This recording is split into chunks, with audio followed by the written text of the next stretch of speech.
la introducción, el contenido, perdón, abarca estos 5 puntos: introducción, volcán Nevado del Ruiz, Lajares del Ruiz, erupción del 13 de noviembre del 85, consecuencias de los eventos catastróficos relacionados con la erupción y conclusiones.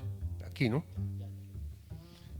Bueno, en general, las erupciones volcánicas pueden tener las siguientes consecuencias: pérdida de vidas humanas, desplazamiento de grupos humanos, destrucción total o parcial de centros urbanos y rurales, destrucción de la infraestructura e interrupción de líneas vitales como carreteras, oleoductos, gasoductos, líneas de transmisión eléctrica y otros proyectos lineales, interrupción de actividades económicas como el turismo, el comercio, pérdidas económicas en general. Los volcanes de Colombia se agrupan en 3 segmentos. Esto tomo de la vulcanóloga tan destacada María Luisa Monsalve, que está aquí en el Observatorio Vulcanológico y Sismológico de Manizales. Entonces, esos 3 segmentos son: segmento de Pasto al sur, que abarca los volcanes Galeras, Azufral, Cumbal, Cerro Negro, Chile, Doña Juana, Las Ánimas y Petacas. El segmento central, los volcanes Sotará, Pan de Azúcar, Puracé, al pie de Popayán, y que tienen en estos momentos algunas, está mostrando indicios de activación. La cadena de los Coconucos, alrededor de 11 cráteres, llamémoslos, y el Nevado del Huila, que es el más alto de Colombia. El segmento norte, que es el que nos corresponde en esta reunión, que con los volcanes Cerro Machín, Tolima, Paramillo del Quindío, Santa Rosa, Complejo Volcánico Cerro España, Santa Isabel, Cisne, Ruiz, Cerro Bravo, Romeral, El Escondido, Otún y San Diego. El volcán Nevado del Ruiz es un estratovolcán compuesto, disectado por drenaje radial en valles de ríos modificados por glaciación.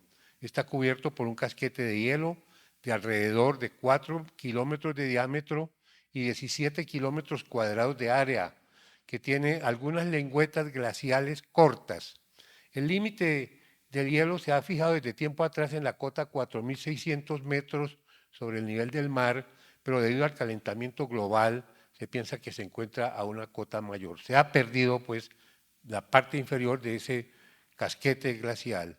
El cráter activo, allí lo ven en la foto de la izquierda, en la actualidad es el cráter Arenas. Está localizado hacia el borde noreste del casquete, cerca de las cabeceras del río Azufrado, que es uno de los elementos de mayor importancia para esta conversación. Además, hay 2 cráteres adventicios: la Olleta, al lado derecho allá con la letra C, en el lado noroeste, apunta casi hacia esta ciudad de Manizales, y la Piraña a la izquierda. Ah, gracias. ¿Por dónde? ¿Ahí? Ah, bueno. Entonces, decíamos la Olleta, Manizales estará allá abajo, y a la izquierda, al oriente, o sea, hacia el departamento del Tolima, el cráter adventicio de la Piraña, algunas veces lo llamaban de la pirámide, pues es lo que queda de un cráter, de una erupción. Y a la derecha, una fotografía tomada del Servicio Geológico Colombiano del cráter Arenas. Como ven ustedes, pues es bastante impresionante. La foto es tomada poco después de la erupción del 13 de noviembre del 85. Todavía ven ustedes que parte del centro y la derecha del cráter está desprovista ya de hielo.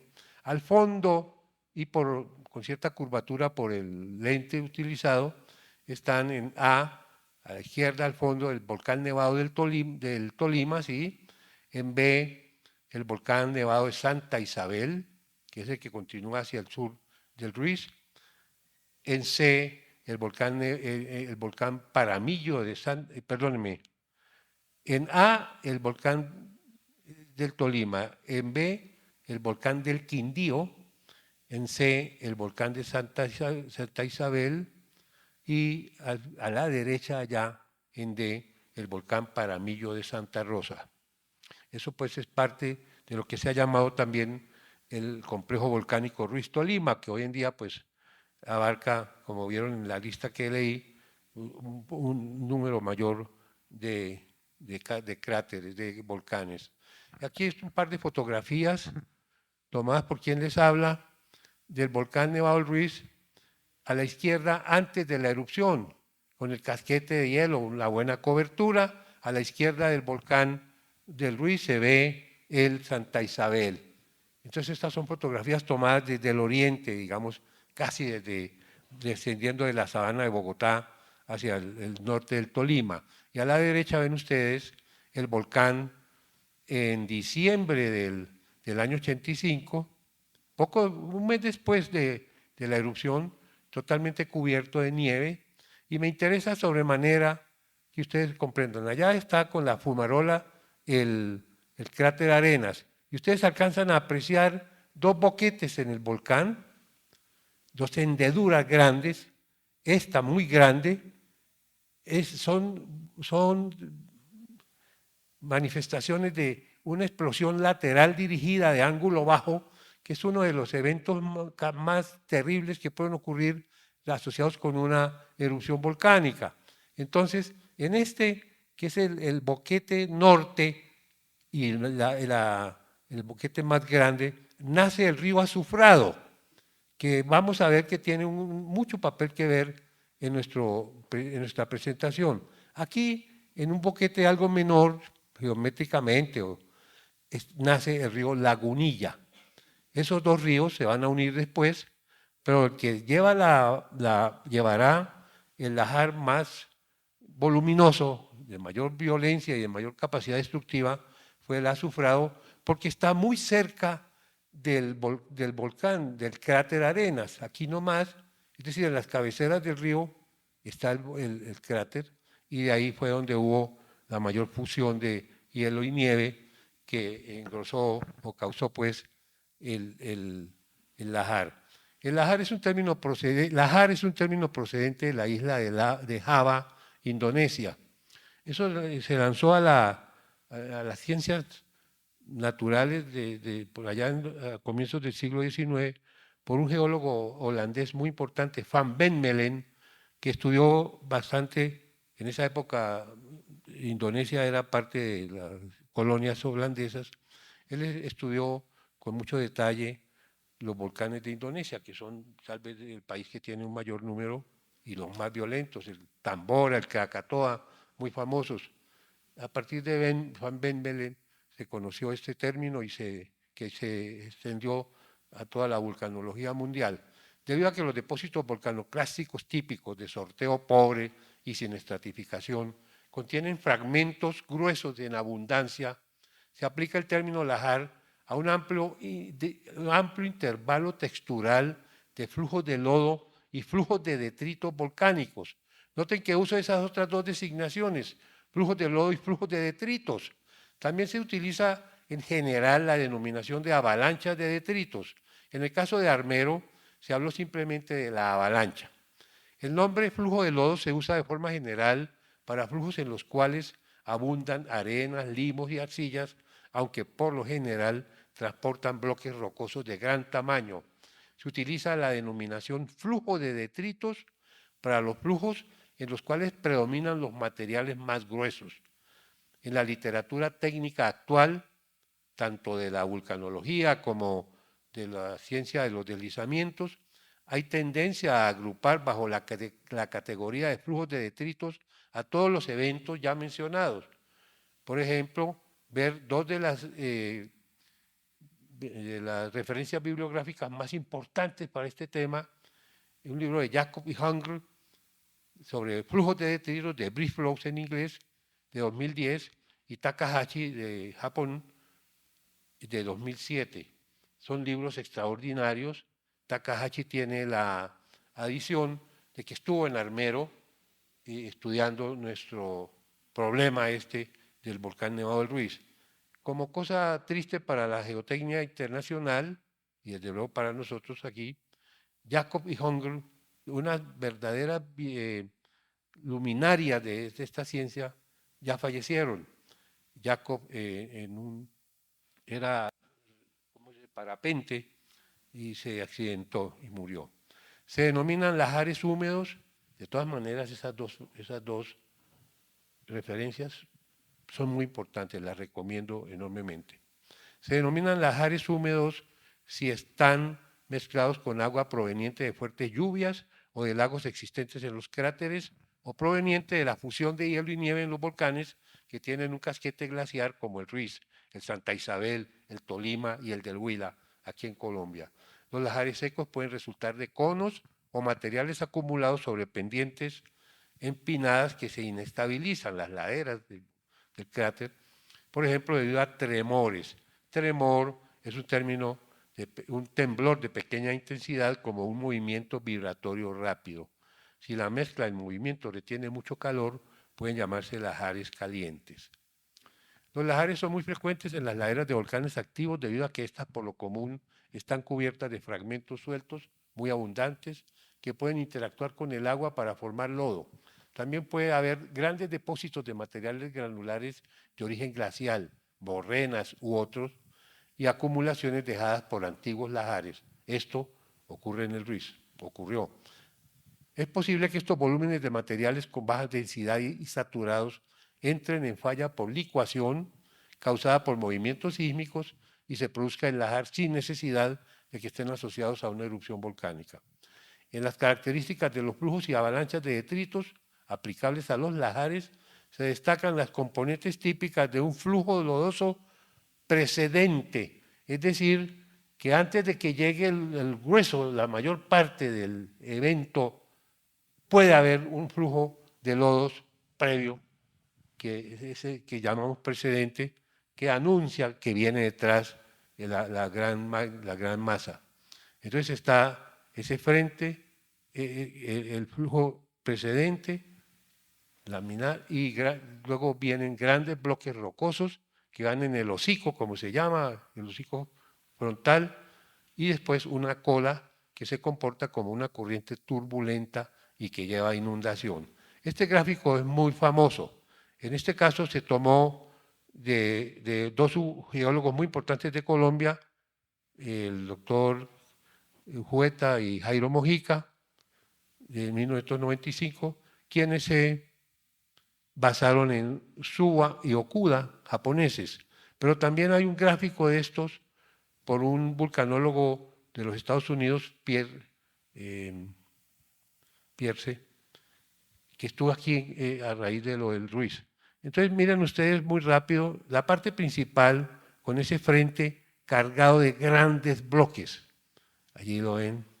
Y luego una zona intermedia en que hay una disminución de los grandes tamaños y finalmente lo que se denomina la cola, la parte final, corriente turbulenta y que lleva a inundación. Es posible que haya varias fases, varios pulsos. En Armero hubo al menos dos pulsos, uno inicial frío, traía todos los productos de la fusión del hielo y la nieve todavía, y luego un lahar caliente. Bueno, entonces sigamos. En esto del Ruiz, aquí, el evento de 1985 que nos ocupa fue el tercero conocido, famoso, de los que han ocurrido. Según trabajos del geólogo Henry Villegas de la Universidad Nacional, aquí están reunidos los eventos, la historia rápida. En 1595 hubo un gran lahar, un gran flujo de lodo, llamémoslo, Armero, y quedaba aquí, en todo el piedemonte donde termina la vertiente oriental de la cordillera central colombiana, y está el valle del río Magdalena, se denomina, y aquí el río Magdalena que limita toda esta zona y en la cual hay depósitos grandes de estos eventos de origen volcánico. Luego en 1845 hubo otro, repitió, de mayor magnitud. Noten la diferencia en los tamaños de las zonas sombreadas. Ese de 1845, ya había población por acá dedicados a cultivos de tabaco y otras cosas. Hubo 1000 muertos en el del 595, 800 y pico, y luego está el de 1985, que es el nuestro. Pero intermedio hubo este evento de inundación en Armero por el río Lagunilla en 1950. Esto lo menciono porque es un asunto de esos que ocurren en todos estos problemas de amenaza y riesgo, que siempre existen algunos eventos que yo llamo, o que se llaman en general, distractores. Los mayores de 40 años, creo yo, antes de 1985, todavía recordaban la inundación que hubo en una zona de Armero, la zona sur de la población, por el río Lagunilla. Allá el río se había represado bien arriba en la cordillera, cerca de la población del Líbano-Tolima, y una represa causada por un deslizamiento. Luego rompió la represa y se formó la inundación que trajo a Armero arenas lodosas y bloques todavía, bloques redondeados, porque hubo buen transporte. Entonces, quienes recordaban lo del 1950, cuando supieron que podría haber un evento desde el Ruiz en el 85, pensaron que eso era similar a lo que ha ocurrido en el 50, y muchas personas alistaron neumáticos inflados para sobreaguar sobre la cantidad de agua que venía. Entonces fue terrible, fue un distractor, se le perdió algo, pues no se sabía que era un flujo de lodo de estos y en consecuencia no hubo una preparación adecuada. Entonces, el 13 de noviembre de 1985 ocurrió una erupción explosiva del volcán Nevado del Ruiz, la cual derritió hielo y nieve en varias zonas de sus flancos, en especial hacia el norte y noroeste, con la incorporación de materiales rocosos de depósitos de baja densidad situados en las cabeceras de ríos que nacen en el volcán. Ya mencioné dos de ellos, Azufrado y Lagunilla. Originó lahares que fluyeron decenas de kilómetros por esos ríos hacia ambos lados de la cordillera central de Colombia. Los lahares destruyeron la ciudad de Armero en el departamento del Tolima, al oriente del volcán, y algunas áreas periféricas de la ciudad de Chinchiná, departamento de Caldas.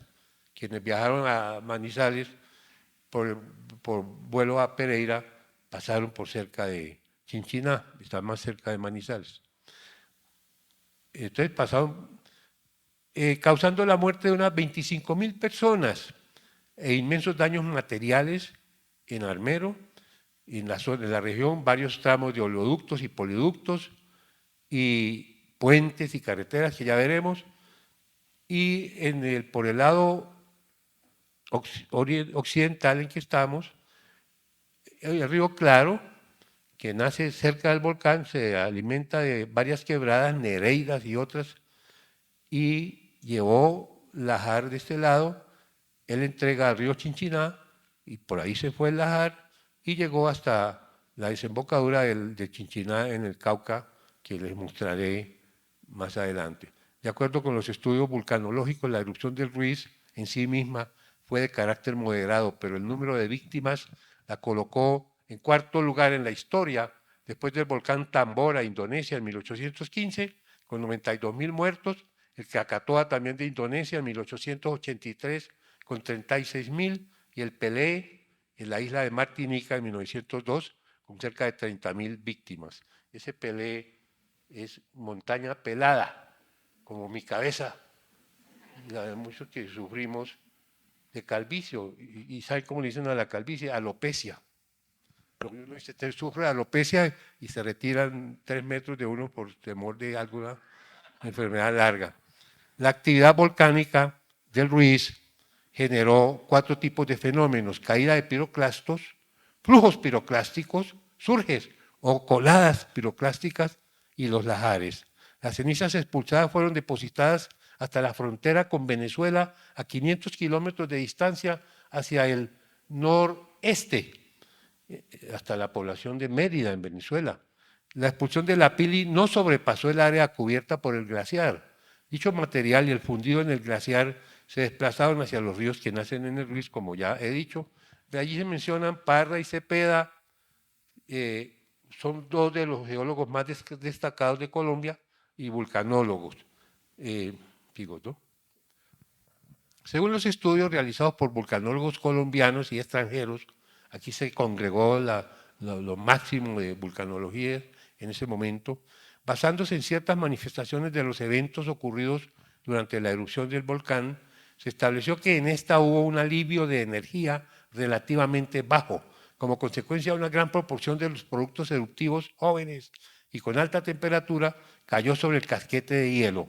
La caída de Tefra duró por lo menos 75 minutos e inició la fusión superficial de nieve y hielo que con el agua resultante percoló en algunas áreas, excavó hilos y zanjillas en el hielo y penetró en las profundas grietas del casquete, junto con flujo subglacial en pequeños túneles en la interfaz hielo-roca. Esto según otra gran geóloga y vulcanóloga colombiana, la doctora Marta Lucía Calvache. Muy importante, fue después directora de la Red Nacional Sísmica de Colombia en el Servicio Geológico Colombiano. De los trabajos de estos geólogos colombianos y extranjeros sale esta tabla muy especial que marca muy rápido, lo voy a decir, la secuencia en que ocurrió todo. Voy a solo a leer a las 15 horas de ese día. Fuerte evento sísmico local. Hay informes sobre 2 fuertes explosiones. A las 16, lluvia lodosa y caída de ceniza lítica en Herveo, hacia el oriente, a 26 kilómetros del centro de emisión. A las 21, 9 de la noche, 15 a 20 a 21, tremores volcánicos dispersos y unos pocos eventos sísmicos locales, y hay informe de caída de cenizas en Armero. A las 22, tremor volcánico armónico a gran escala, ruido causado por caída de hielo y lava, y nieve, perdón, coladas freáticas radiales. A las 21:10, informe de 1 a 2 fuertes explosiones, y a las 21:20 comienzan los flujos de lodos, los lahares. A las 23, caída de cenizas y escoria joven, piedra pómez y algunos líticos. El flujo llega a Chinchiná, el de los ríos Río Claro y Chinchiná. Y a las 24 horas, ríos originados por los flujos de lodos, caída de cenizas a 800 kilómetros del centro de emisión en Táchira, Venezuela, el estado de Táchira, y el flujo de lodos llega a Armero. Entonces esta es una relación corta, sucinta, de cómo ocurrieron las cosas, y ha servido como una de las fuentes de cálculo de la velocidad que pueden adquirir estos eventos y el tiempo que tardarían en llegar a los sitios poblados. Desde el nacimiento del azufrado, ahí están, miren lo que ya les había hablado de ese boquete, allí lo ven a la derecha en mayor tamaño. Este asunto no me... está como forzado por allá. Bueno, ya. Miren ustedes, explosión lateral dirigida. La más reciente y de mayor conocimiento fue la del volcán St. Helens en los Estados Unidos. Entonces se pueden imaginar, son kilómetros cúbicos lo que se viene. Aquí hay 1000 metros de distancia en este sector. Por aquí hay una carretera que es factible recorrer y que hoy en día está pavimentada. Va de Manizales, que queda por ahí a ese lado, y una población tolimense que queda allí, Murillo se denomina. Este es los restos del volcán, del cráter La Piraña, y allí el boquete donde nace el Sabandija. Noten ustedes acá, estas cosas son coladas de lava antiguas. El ambiente volcánico es muy importante, muy notorio allá. Y entonces por aquí bajó esa gran masa de materiales del azufrado. Allí ven, en la parte donde se termina ese boquete que les mostraba, destapó las lavas antiguas, aquí ven ustedes, y luego a continuación de eso sigue este resto de materiales. Esto es tomado en noviembre, esta foto, pues casi un mes después, por quien les habla, que yo participé en unas comisiones de la Universidad Nacional para el estudio de esta erupción y de sus consecuencias, con un agravante que me permito mencionar, que es algo muy personal. Yo soy oriundo de Armero, Tolima. O sea, mi pueblo fue el que desapareció en esto que les voy a mostrar. A partir de la zona cercana al cráter comienza a generarse el lajar, a arrastrar, a engordar, porque se va llevando todos los materiales del fondo y las márgenes, destapando. Cuando antes un río de estos estaba en la superficie con profundidades del orden de 8 a 10 metros, luego bajó a profundidades de 40 a 60 metros y en algún sector encañonado llegó a los 90 metros. De manera que los pequeños túneles, puentes, las carreteras, los caminos campesinos, todo eso se perdió y ya en lugar de pasar una pequeña corriente, ya quedaban incomunicados por la necesidad de esos grandes boquetes, esos grandes taludes, profundos taludes. Esto también tiene la consecuencia adicional de que quedan, además de que ocurre un deslizamiento en el momento en que pasa el evento, con mucha frecuencia quedan grietas allá detrás, de manera que quedan deslizamientos futuros para otro caso. Ahí sigue por todas partes, ahí alcanzan a ver ustedes los caminos, había un puente acá, miren a la derecha lo que les comentaba, de que antes esta quebradita llegaba ahí al río fácilmente, hoy en día queda colgada, y entonces viene un proceso de erosión remontante típico de estos, al bajar aquí el punto de referencia final. Entonces puede ocurrir socavación hacia aguas arriba y que dispara deslizamientos y otras cosas. Esto pues fue ocurriendo a lo largo de la longitud de este río hasta Armero, pero aquí todavía no se ha unido el Sazufrado con el Lagunilla. Mientras tanto, en el Lagunilla ocurría otra cosa similar, pero de menor magnitud. Se puede pensar que en el azufrado se movió el 80% del volumen total y en el Lagunilla el 20% restante. Ustedes pueden ver aquí estos antecitos de que el Lagunilla se una al azufrado. Noten que al contrario del azufrado en que ocurre toda esta remoción de materiales, allí inclusive queda el suelo orgánico, no, hasta algo de vegetación. Miren, claro que hay arrastre del fondo y las márgenes. Aquí hay un puente de la carretera entre el Líbano, Tolima, y las poblaciones de Villahermosa y Casabianca al norte de esta población, y ambas al occidente de Armero. Pero noten, el puente no fue destruido, lo que sí ocurrió en el azufrado. Todos los puentes que había fueron arrastrados, fueron rotos, se acabaron. Aquí se llevó las barandas y de todas maneras las vigas principales de concreto reforzado quedaron muy averiadas, fracturadas. Ese pues es el Lagunilla. Y miren ustedes, si nos paráramos en la confluencia de los dos ríos, mirando hacia aguas arriba, encuentro a la izquierda, o sea, sí, al sur-oriente del cráter, el Lagunilla, y a la derecha el azufrado. Se unen acá, traen un acarreo tremendo, grueso, pero ahí la diferencia entre las dos les da una idea de la magnitud de ese volumen, de ese arrastre que ya les comenté.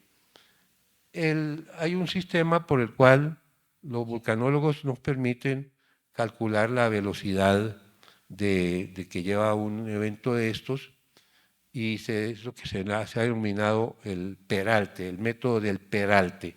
Peralte es la pendiente transversal que tiene un pavimento, la banca de una carretera. Entonces, en el diseño de pavimentos, los diseñadores establecen en las curvas, ellos establecen la velocidad máxima que se permite. Y entonces en esa curva, para evitar que los carros salgan expelidos por fuerza centrífuga, dado el radio de la curva y la velocidad, se calcula entonces cuál debe ser esa inclinación transversal para que el carro no se salga. Entonces, aquí es al revés. Aquí se conoce, generalmente estos eventos dejan unos acordonamientos de material a ambos lados, que quedó allá en las orillas. Entonces se mide la distancia y la pendiente entre los puntos más altos de ambos lados, se hace un levantamiento topográfico rápido del cauce y se tiene que medir en un mapa el radio de la curva completa. Y bueno, mediante una fórmula de diseño se llega a determinar cuál fue el peralte, cuál fue la velocidad. Entonces, para el río Lagunilla, en este punto, encontramos 8 metros por segundo, que son 28,3 kilómetros por hora, y el otro traía 9,25 metros por segundo, o sea, 33,3 kilómetros por hora, 5 más que el vecino. Más adelante, ya acercándose más a la población de Armero, había ocurrido en 1984, un año antes casi, un poco más pocos meses más, un deslizamiento de roca. Se llamó el deslizamiento de la vereda El Sirpe, con ese El Sirpe.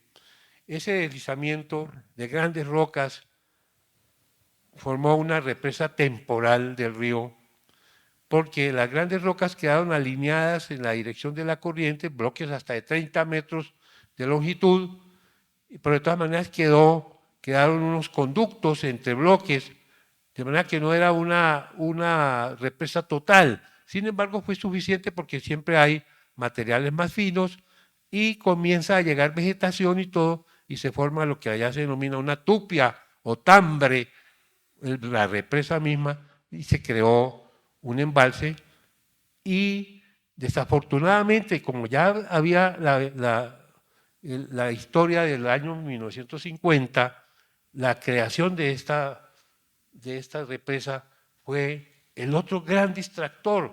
Es decir, la gente del Armero le tenía más miedo a esta represa del Sirpe y lo que ocurriera cuando el embalse pudiera romper la represa y todo. Llegó la noticia por los geólogos de que iba a haber un gran flujo de lodos, de pronto hasta mencionarían la palabra lajar, pero muchos de Armero ni siquiera sabían que había una conexión entre el volcán allá a 5.300 metros de altura, en la cordillera central, aquí donde estamos, y Armero a 400 metros de altura sobre el nivel del mar, tierra caliente, plano, etc. Este entonces fue un problema adicional. Aquí ven ustedes fotografías del deslizamiento y de la represa a la derecha. Y aquí un antes y un después. A la izquierda, la represa ya en el momento en que está ocurriendo, viene el lajar. Esto es de septiembre del 85, la de la izquierda. Yo había sido encargado por la empresa colombiana de petróleos, Ecopetrol, para ir a ver cuál era la amenaza que causaba esta represa para los cruces de oleoductos y gasoductos que había en Armero sobre el río Lagunilla, en el río Lagunilla. Yo ya conocía el caso del volcán Santa Elena y los lajares que hubo allá, pues indiqué a Ecopetrol que el problema más grave era el del volcán, no esto. Pero sin embargo en Armero hubo un gran movimiento cívico prácticamente porque querían que se dinamitara esta represa y se desapareciera, que era lo que más miedo le tenían. Miren ustedes, comparen, las fotos son tomadas desde el mismo punto. Noten la de la derecha, ¿cuánto bajó? Entre 40, aquí está la profundización, 50 metros. Entonces, así, y quedó la roca, son rocas metamórficas, filitas, esquistos, y se llega a Armero. El ramal principal llegó hasta Armero. Allí ven ustedes a la izquierda la población antes de, es una foto de 1981, y a la derecha el mismo sitio, pero ya con la llegada del Lajar sobre la población. ¿No? Es el río Lagunilla y allí ven otra fotografía en planta a la izquierda y mirando desde el oriente de la ciudad, donde había unas pequeñas lomas, cómo quedó el asunto. En algunas partes no arrasó por completo con las... Ay, Dios mío, bendito. Es que el mouse ya quito esto, ya. Entonces quedaron ruinas de algunas casas, de algunos barrios antiguos, pero desde luego, pues, en algunos casos hubo casas de 2 pisos y el primer piso quedó totalmente cubierto de lodo. Bueno, entonces allí ven ustedes la situación. Hubo 3 lengüetas. La principal se fue de frente hacia la ciudad. Se estimó en algo más del 80%. Una parte pequeña se fue por el cauce actual del río Lagunilla, el que quedó desde 1845, porque el gran abanico que se creó forzó el río por fuera, por el flanco sur del abanico, que ahí queda a la izquierda. Otra lengüeta se fue hacia el norte queda a la derecha, y tomó el cauce de una quebrada que llega hasta otro río vecino, a unos 10 kilómetros, que se llama el río Sabandija, y ahí queda la población de Guayabal, Tolima. Entre esas dos, un 20%. Lo demás, 80% de frente, causando esto que ven. Allí a la izquierda el hospital de Armero, el primer piso totalmente cubierto de lodo, y luego casas, y ven aquí una placa de la parte superior de edificios, restos de viviendas. Yo pues no tomé en ningún momento fotos de cadáveres y cosas de ese estilo, porque pues no creía, no veía la necesidad. Omito muchas otras fotografías. Dentro de todo, hubo por los volcanólogos, entre estos Marta Calvache, que ya la mostré, y otros de Colombia, y un español, Carracedo, estos estimativos del volumen de hielo que se movió en el río Lagunilla, uno con el río Lagunilla y Azufrado y la quebrada de la Idionda allá arriba en el volcán, el Calvario y otra, cada una tiene un volumen estimado pensando en el área de la cuenca de cada una. La gran incógnita era el espesor del hielo. Hay métodos gravimétricos y otros para estimarlo, y de todas maneras ustedes ven que allí hubo 115 por 10 a la 6, 115 millones de metros cúbicos. El río Gualí, que va a ir está al norte del Lagunilla y que afectó a las ciudades de Mariquita y Honda, Tolima, 28.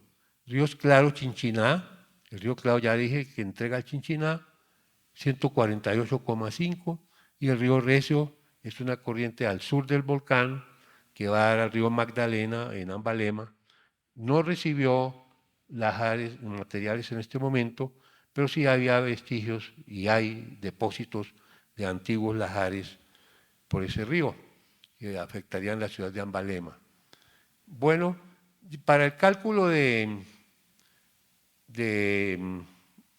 las consecuencias de lo que puede suceder, el volcán siguió activo, está activo hasta nuestros días. Entonces se hizo por Dip y Ordóñez, Alejandro Dip Páez y Jaime Iván Ordóñez, ambos profesores de la Universidad Nacional en el posgrado en estructuras, en hidráulica, y ambos ingenieros consultores de socios de la misma firma, muy importantes. DIV está actualmente en el exterior, en el Banco Mundial tal vez. Ordóñez está en Colombia y es muy, muy acreditado internacionalmente. Ellos, para este cálculo, para este análisis de riesgos, sobre todo pensando en lo que puede ocurrir en el futuro, pensaron en 3 eventos. El evento menor corresponde a un deshielo de alrededor del 10% del volumen del glaciar y sería similar al evento del 13 de noviembre. Ese 10% es el estimativo que se hizo de cuánto se fundió en esa erupción del 13 de noviembre. Los estimativos fueron entre 8 y el 10% del casquete de hielo. Se dividió para cada río cuál era el área de influencia de la cuenca, llamémosla, de cada uno. Es el evento menor. Y como ya dije, pues excedió los 100 millones y se tomó en el pie de monte 104 millones de metros cúbicos, allá sobre Armero. Se cubrieron 3.333 hectáreas y que multiplicado por 10.000, que son la cantidad de metros cuadrados de cada hectárea, da en Armero, y con el espesor que se multiplique en 33 millones por cualquier espesor que ustedes crean y tienen 100 y pico de millones allá sobre la población y sus vecindades.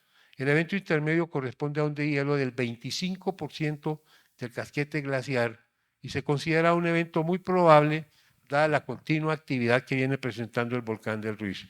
El volumen de lodos en el pie de monte se estimó en 280 millones de metros cúbicos.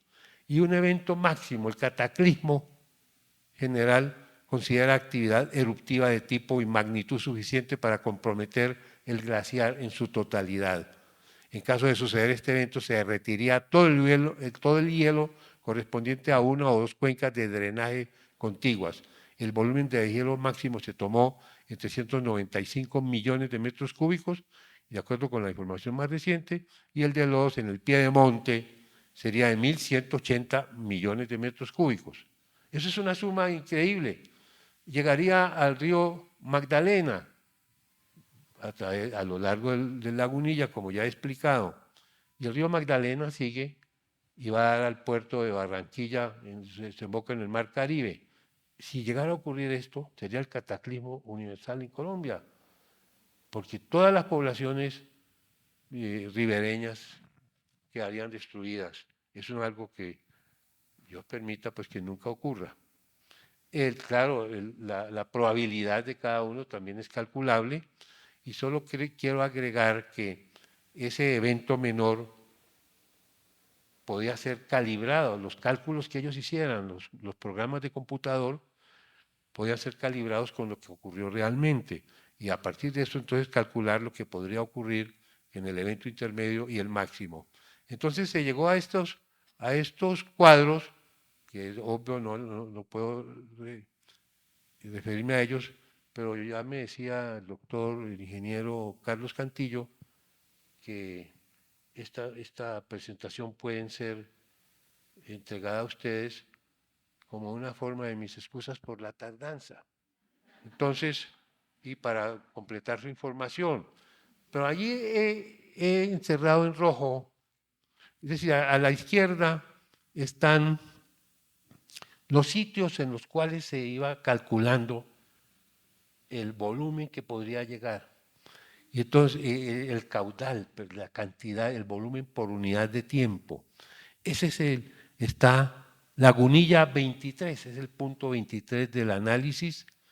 Y allí está el caudal del río Lagunilla para ese evento y para lo que, muy cercano a lo que ocurrió, se estimó en 11.000, perdón, caudal metros cúbicos por segundo,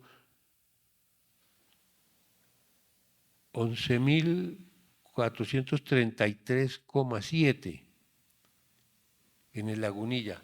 ¿Y saben ustedes cuál es el caudal en crecientes hidrológicas normales? 350 metros cúbicos por segundo. Esos valores solo se presentan en el río Magdalena y casi llegando a su desembocadura en el Caribe, y eso en los grandes inviernos nuestros. Esto está para el otro lado, el lado de aquí donde estamos, el occidental, para cada río. Entonces aquí leo muy rápido los cálculos previos realizados por el autor, quien les habla. El caudal promedio de estiaje del río Lagunilla se estimó en 37,5 metros cúbicos por segundo y el máximo en 350 metros cúbicos por segundo. Como puede verse en la tabla que les acabo de mostrar, en la cual se destacan los valores para el Lagunilla en Armero y color rojo, el caudal calculado en Armero en el evento de noviembre de 1985 fue de 17.403. Leí mal allí. Bueno, entonces 17.000, más de lo que leí. Y algo increíble, ustedes pueden dividir 17.400 por 350 y ven cuántas veces creció esto. En la tabla 5 que está ahí al lado, se presentan los tiempos de viaje estimados por Pearson, lo mencioné, un tipo muy famoso en esto de la vulcanología, fue de los primeros en llegar a Colombia, junto con otro profesor muy importante, Hamblin, escrito Humblin, autor de libros muy buenos de geología, Hamblin.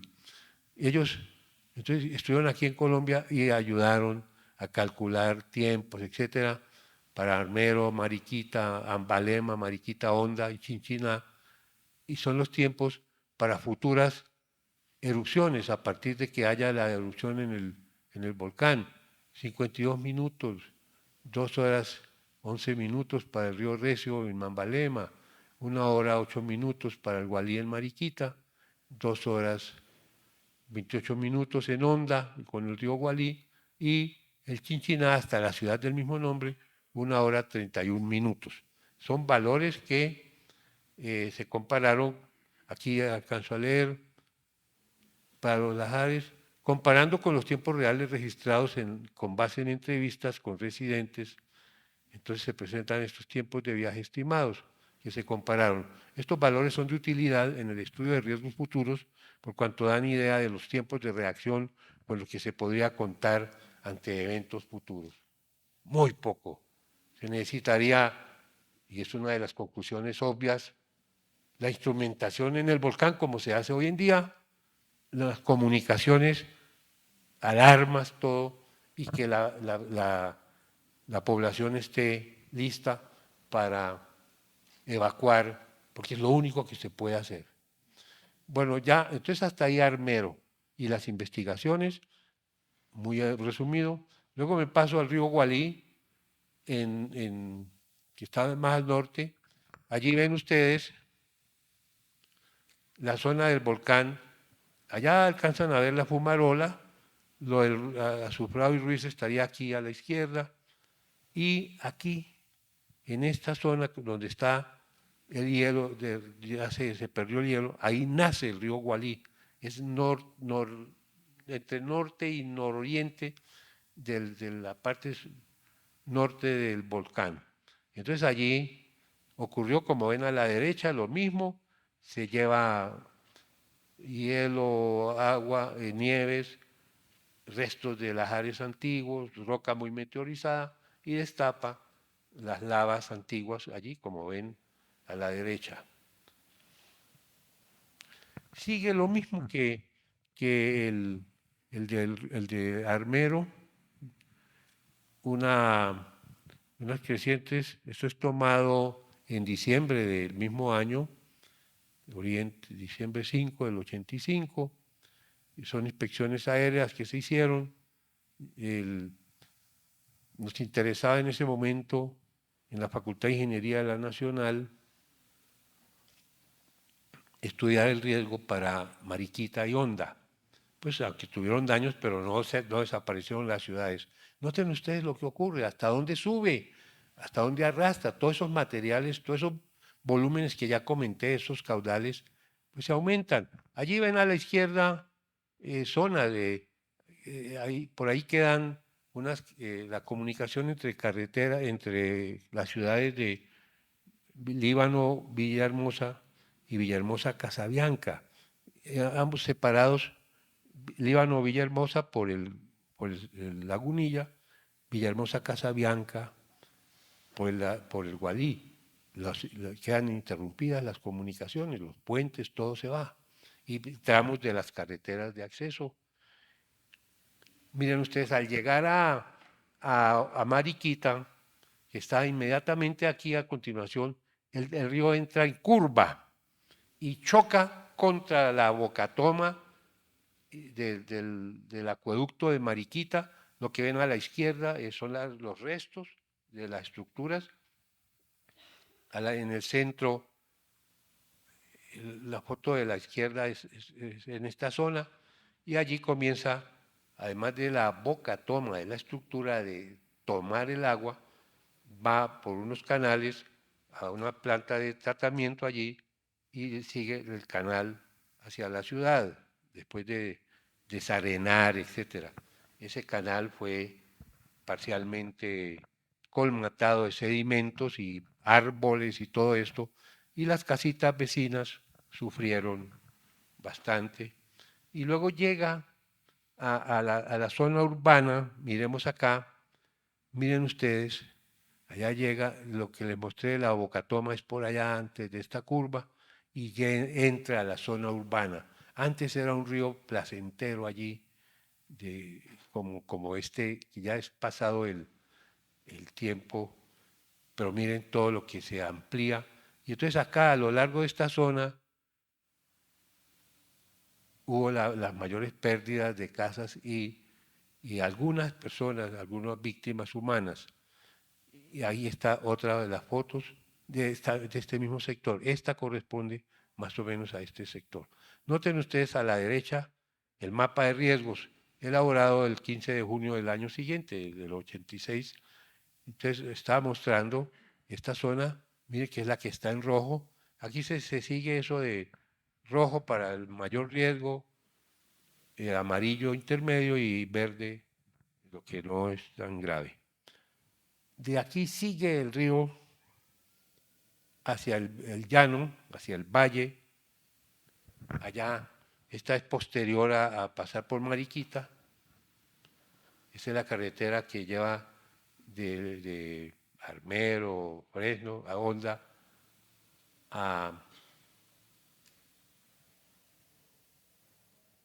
pensé que venía a decirme que me tengo que terminar.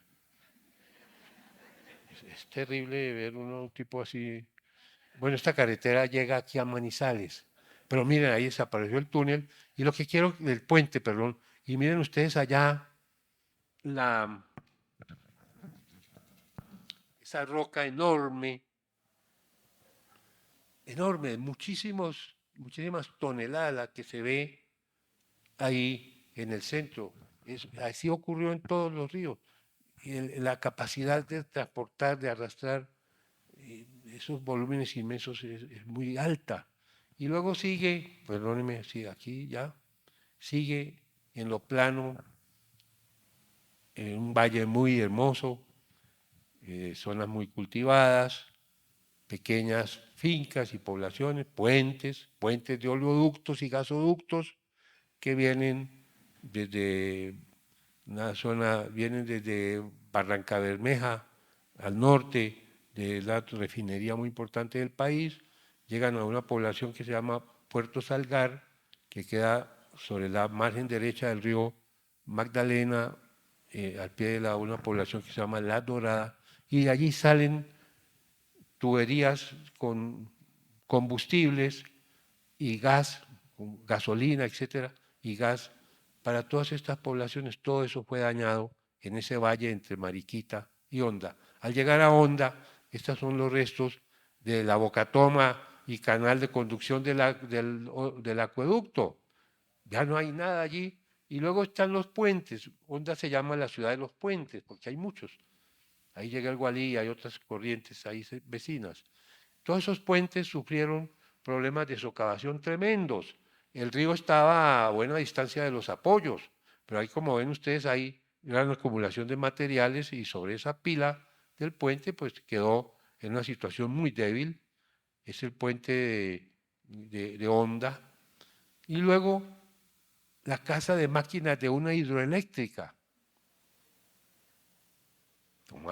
se movía gracias a una represa allí sobre el río.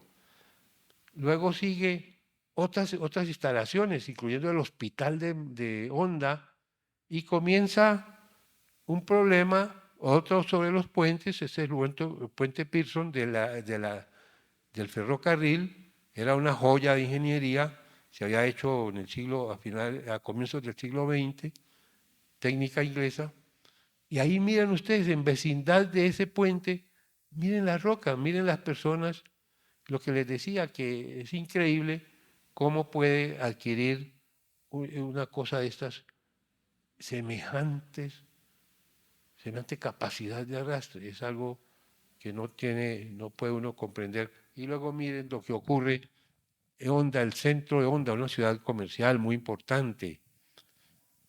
Tenía edificios a ambos lados del río, invadían el río, estaban apoyados en las orillas, porque así era el Gualí, el nombre mismo Gualí, de origen indígena, suena a canto, a folclore, pero miren cómo todo lo que ocurrió. Muchos de estos edificios tuvieron que ser demolidos, otros que tenían menores daños, pues fue necesario submurarlos, hacerles cimentaciones más profundas y reparaciones y defensas en el río. Por eso es hasta ahí Honda. Entonces, de nuevo, pues el mapa de riesgos, ya para el año siguiente, todo está en rojo ahí en la ciudad, y luego nos vamos rápido al río Chinchiná, que ya está aquí, a poca distancia de nosotros, aquí arriba en el volcán, nace el río Chinchina, nace el río Claro. En el flanco occidental del Ruiz, los lajares fueron conducidos inicialmente por los cauces de la quebrada Nereidas, el río Molinos y el río Claro, corrientes que tienen su origen en la vertiente occidental del volcán Nevado del Ruiz. El río Claro entrega al Chichiná, como ya dije, y este finalmente desemboca en el Cauca. El lajar causó destrucción de casas y sembrados a sus orillas, arrastró parte de las edificaciones de las poblaciones del mismo nombre, Río Claro y Chichiná, barrió con puentes del oleoducto de Caldas, que surge de combustibles a varios departamentos del occidente colombiano, Caldas, Risaralda, Quindío, el Valle del Cauca, unos dos puentes de carreteras y caminos veredales, numerosos puentes peatonales que servían a los núcleos campesinos de la región, de manera que ésta quedó prácticamente incomunicada. A la izquierda ven la población de Río Claro. Río Claro se llama. Noten, ahí había más casas, el cauce está aquí a la derecha, en el borde derecho de la foto, ya no hay casas, y estas son las casas pero miren hasta dónde subió, estas lograron sobrevivir siendo casas muy antiguas de mampostería, pero aquí había otras casas. Eso ocurrió en Río Claro. Esto es ya en mayo del 91, volví por allá y en cuestiones de estudios de oleoductos y encontré las casas antiguas pues ya deshabitadas desde luego y ya convertidas en ruinas. Ahí en Río Claro, noten ustedes la magnitud del lajar por las marcas que quedó cómo el cauce, esto sería parecidísimo al cauce anterior, pero miren hasta dónde va y profundiza y hasta dónde marcó inundación con lodos. Este es un sitio, aquí había un cruce de puente de carretera, esto es lo que queda del terraplén que había, aquí había un puente y este era el acceso de la vía, lo llamamos el terraplén de acceso, esto es lo que quedó, nada de puente y las socavas son tan terribles por el lajar. Luego, este río Claro, se une al Chinchiná, desemboca en el Chinchiná. Aquí ven todo lo que ocurrió en la zona de confluencia, inundación, lodos por todas partes, grandes depósitos, y ya sigue el Chinchiná recibiendo toda esa carga, más la que él va arrastrando por el camino. Y ya miren a continuación esto es tomado a continuación de esta zona, miren ustedes ya los depósitos, la ampliación. Aquí había una carretera muy importante del departamento de Caldas, sufrió muchos problemas. Allí ven ustedes zonas, esta es una comparación antes de todo, mayo del 83 a la izquierda, y la misma zona en febrero del 86. ¿Por qué la tenía? Porque por ahí pasa uno de esos oleoductos de la zona. Entonces, ven ustedes cómo lo que puede suceder. Y luego, llegando a Chinchiná, una gran tubería, allá ven el resto, es una tubería de 1,50 metros de diámetro, relacionado con asuntos hidroeléctricos, y desapareció por completo, solo quedaron las cunas de soporte. Y esta es una zona muy importante en las dos fotos, porque ahí había todas las casas, la mayor parte de las casas que fueron destruidas, y además había unas instalaciones muy importantes para Colombia, se llama CENICAFé, Centro de Investigaciones de Café. Toda esta zona se llama el eje cafetero, Caldas, Risaralda, Quindío, porque era donde se ha producido la mayor cantidad y se instaló la industria, el sembrado del café. Entonces, CENICAFé, una meritísima, una zona de una institución muy importante, desapareció, fue muy averiada, lo vimos las casas. Entonces, estas fotos pues marcarían la zona de mayores daños, de mayor cantidad de víctimas humanas. Se estableció entre 2.000 y 2.200, aunque algunos estimativos hablan de 2.500. A partir de esta zona continúa el río hacia el occidente, hacia el Cauca, y entonces va por unos terrenos a veces planos, a veces, como ven allí, con cerros de poca altura, encañonado. Se repite la historia que ya he comentado. Allí a la derecha ven restos de una carretera que llega al río. Me da pena que yo no estoy pudiendo manejar el mouse. Bueno, aquí. Y entonces ahí sigue y llega finalmente en una zona relativamente plana, ondulada, típica de todo este occidente, de este departamento de Caldas y del Quindío y Risaralda. Aquí esta es una foto extraordinaria que me fue obsequiada por el geólogo Eduardo Parra, uno de nuestros vulcanólogos. Allí llega el Chinchiná de la esquina inferior derecha, ahí está el nombre, y allí, lástima que el aviso del río Cauca tapó el río, pero bueno, ahí hay un río, y se unen el Cauca, que es el principal, el segundo de Colombia en esta zona del país. Aquí hubo un represamiento temporal que después el río logró vencer y causó daños más abajo en una población que se llama La Felisa y llegó hasta otra más lejano todavía que se llama La Pintada.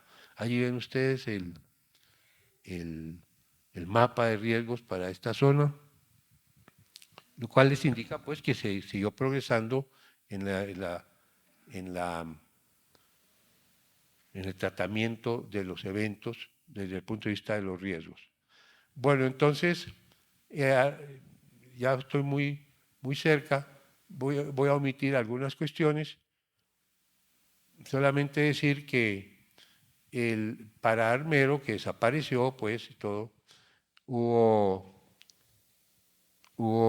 la colaboración de muchas entidades oficiales de Colombia, municipales, departamentales, nacionales, ministerios y todo, y menciono a la Universidad Nacional, por lo que fui profesor allá de la Nacional hasta mi pensionamiento hace un par de años, 57 años de docencia continua. Fui profesor de este muchacho que está aquí al lado. Cualquiera 5 años menor que yo. Bueno, las localidades más afectadas por la tragedia fueron en el Tolima, Armero, Lérida, Guayabal, Méndez, Zambalema, Mariquita, Honda, Guarinocito, etcétera. Todo el norte del Tolima, las vecindades en el departamento de Cundinamarca, pasando el río Magdalena, ahí ya son poblaciones como San Juan de Río Seco, Guaduas, allá toda la gente dependía mucho de Armero. Entonces allá fueron llevados sobrevivientes, sobre todo al hospital de Guaduas. La población afectada por todas estas ciudades, todas estas ciudades se estimó en 229.154 personas, de ellas 143.700 y pico en zonas urbanas, 85.000 en áreas rurales. El estimativo oficial del número de víctimas fue de 23.080, el 94% en Armero y el 6% restante en Chinchiná. Todos estos fueron valores que se dieron oficialmente, pero siempre hubo estimativos de valores mayores. Se registraron 4.420 heridos, de los cuales 1.059 fueron atendidos en hospitales y 3.411 en instituciones ambulatorias. En la atención al problema de salud se contó con la colaboración de la Universidad Nacional, allá principalmente, Armero, Honda, etcétera, y aquí la Universidad de Caldas y Manizales, la ciudadanía de Manizales.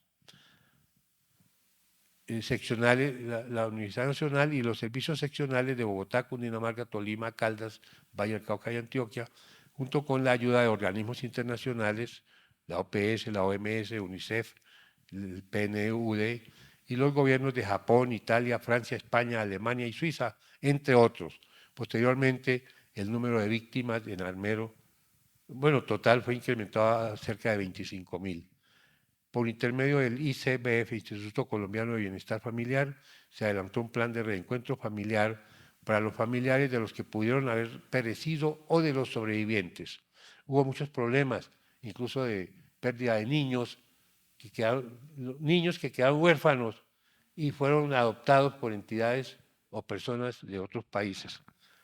El 14 de noviembre de 1985, un día después de la tragedia, ya se contaron más de 1.000 niños que se encontraron solos en Lérida, Guayabal e Ibagué.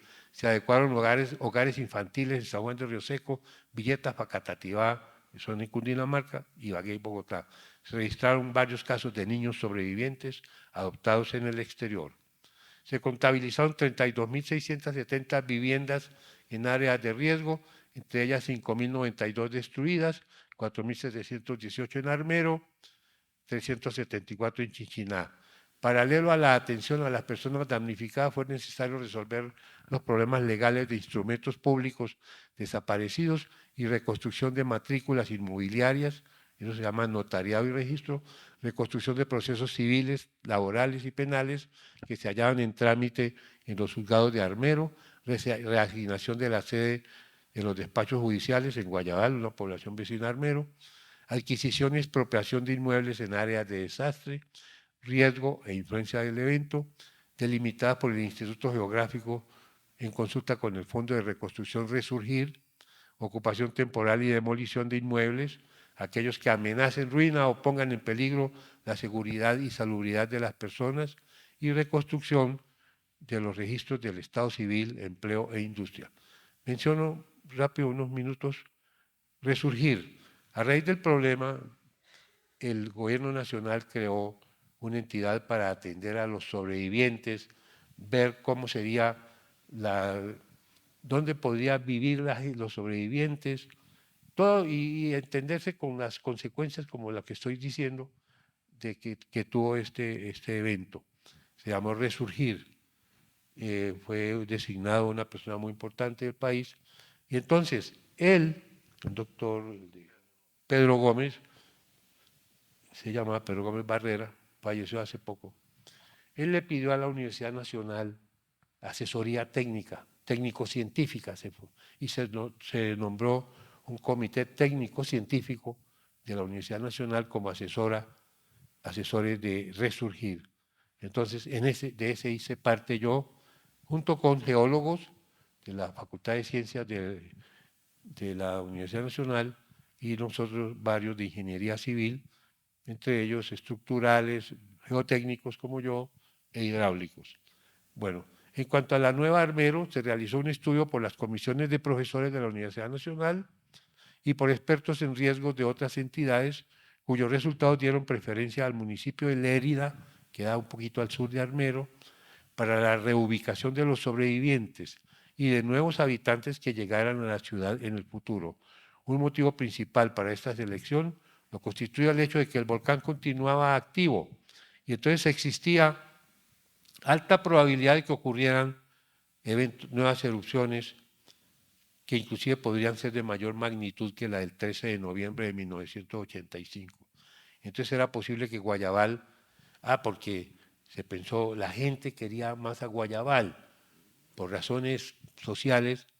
Guayabal queda al norte de Armero, a 10 minutos, Lérida queda al sur de Armero, a casi los mismos minutos, pero había la gran reunión, la gran relación entre los armerunos y los guayabalunos.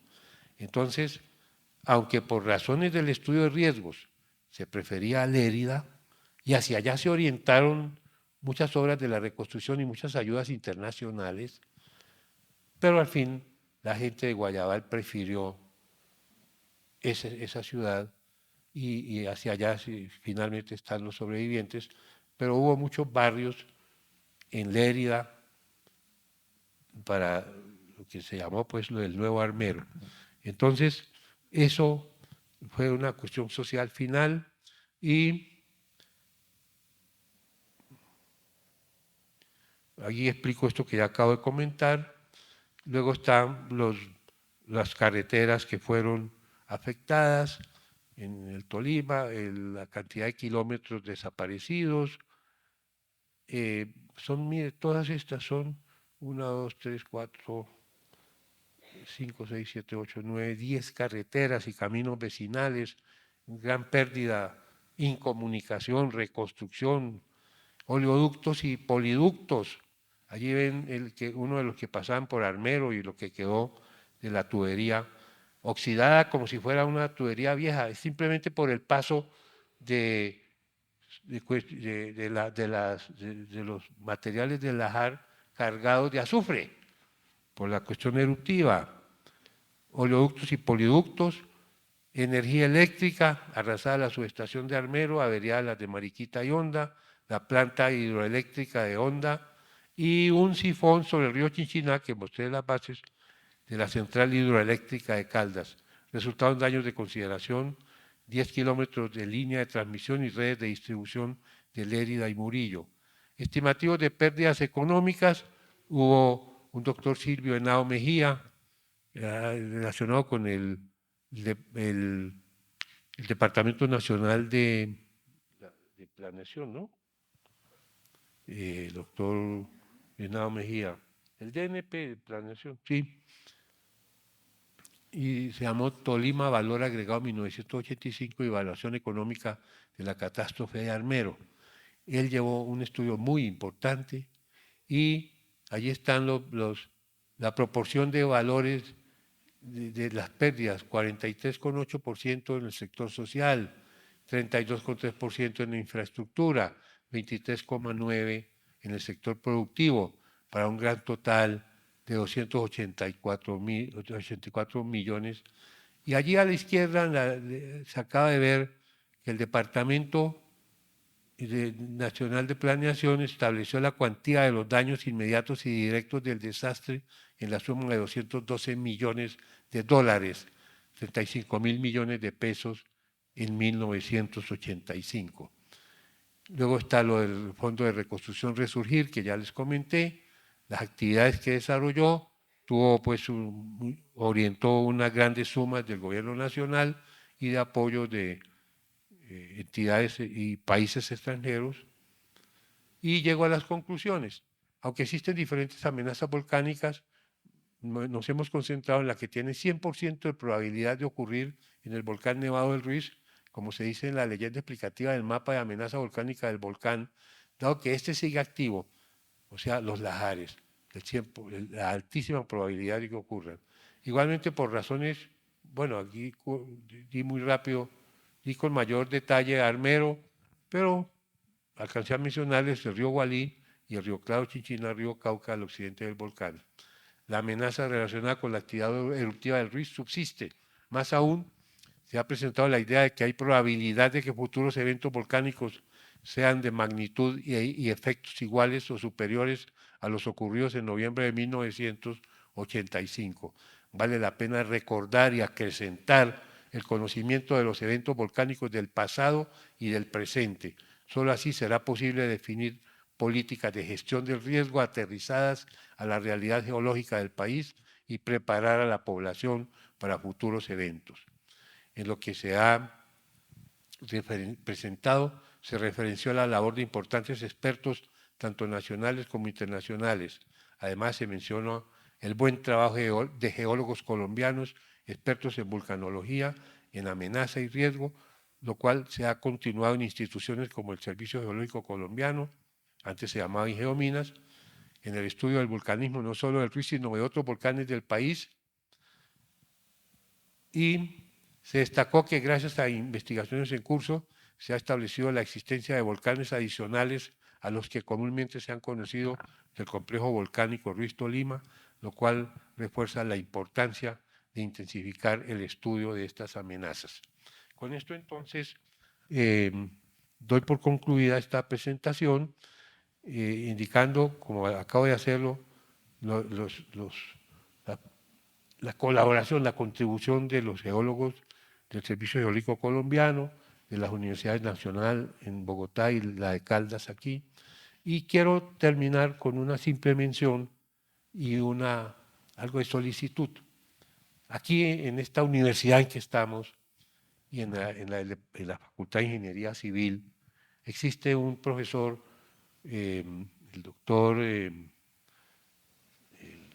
Ruiz, Carlos Enrique Ruiz Restrepo, desde tiempo atrás es un genio, un maestro, poeta, escritor, ingeniero civil con especializaciones en España y México, y de un hombre de un gran valor para la región y para el país.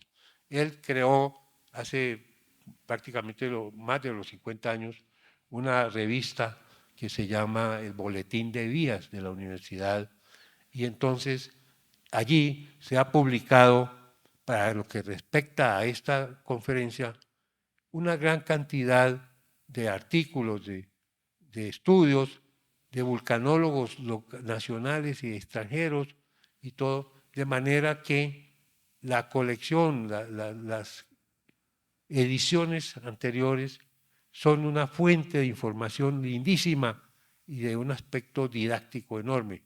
¿Por qué lo menciono? Porque hace un tiempo la Universidad Nacional resolvió que no había plata para continuar la revista. Entonces el doctor sobrevivió, me imagino, yo no sé cómo, si hubiera sido, me hubiera muerto de la tristeza.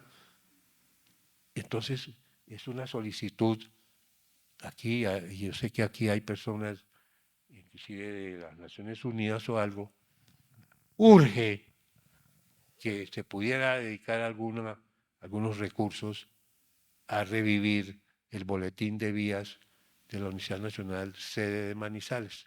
Con eso pues termino y muchas gracias por su atención.